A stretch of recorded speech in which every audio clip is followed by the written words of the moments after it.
I'll spend some time to explain a little bit about the 485 visa, graduate visa, and there's some change to that as well. First information about the 485 visa is the graduate stream, so GWS stream, so graduate work stream applicants who launch the visa after 1st of July, you still need to have a skill assessment. So previously, actually, there was a concession policy previously for GWS applicants to skip the skill assessment, but then after 1st of July, you still need to apply for the skill assessment. For example, a cook or a chef, you still need to get the provisional skill assessment from TIA in order to satisfy the basic requirement to launch subclass 485 visa. So remember, after 1st of July 2023, you need to do the skill assessment. That's the first news for the graduate work stream visa.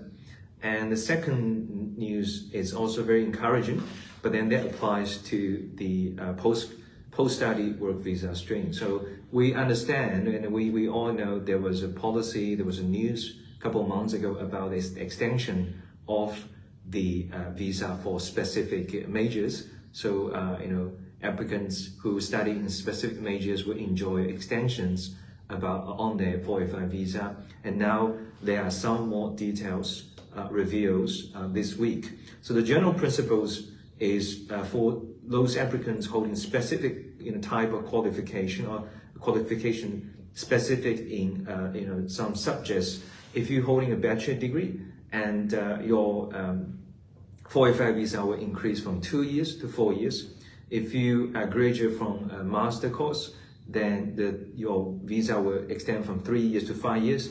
And if you graduate from a PhD, your visa will be extended from 4 years to 6 years. Okay, so that's 2 years increase for either bachelor, master, or PhD courses. So, and then there are some questions we've been asked by the clients this week, and which I'll explain one by one. First thing is, if you haven't applied any of the PSW visa, what would happen? So any people who haven't launched the visa and you satisfy the criteria, once you launch the visa after the 1st of July this year, you automatically get the 2 years extension. So if you are satisfying bachelor graduates, if you launch your 485 visa after 1st of July this year, instead of 2 years, you get 4 years straight away. You don't have to do anything. The department will give you 4 years straight away. So that's situation one. If you haven't held the 485 visa previously and you apply after 1st of July, and you get automatic 2 years extension. Second thing is for those people who are currently holding 485 PSW visa or 485 replacement visa or 485 regional extension visa. Again, if you're meeting the criteria, means your specific study are actually on the list, you can still get 2 years of visa on your existing visa. But then for that case, it does not grant to you automatically. You have to apply separately. So if you're holding 485 visa now and you satisfy a requirement, all you have to do is just launch the application, and the department grants you another 2 years of extension on the top of your visa. And for that specific, you don't need to wait until the expire of your visa. You don't need to. You can anytime after 1st of July, you can launch that application, and you'll be satisfied the criteria. Okay.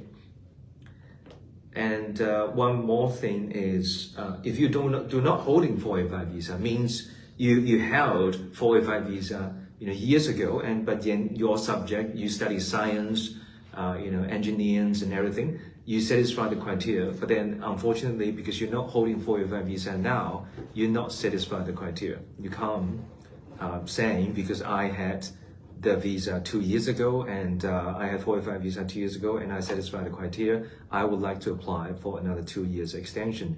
That is simply not the case. It only applies for those people who are currently holding 485 visa or about to apply for 485 visa. Then you get the extension. And one of the core question now is the course list We haven't seen the detailed course list yet. So which subjects and which course, which universities course are eligible for this 2-year extension. And the department said there will be a new instruments published, and you know, ideally it will be very soon after 1st of July. So once that list is published, you can compare your study, your course to the list to determine if you are eligible for the 2 years of extension. So again, very good news, because nowadays, if you understand, even for people saying, if you're studying in regional area and you study a master course in regional area, you get 5 years, and if you study those specific majors, and you actually get another year's extension if you continue to stay in regional area, that's 5 to 6 years of visa.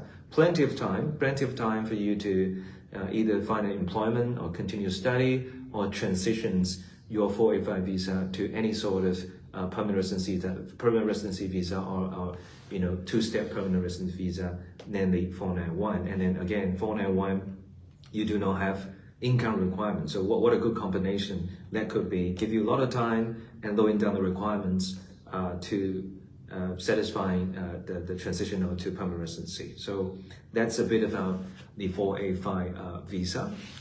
Good news last week.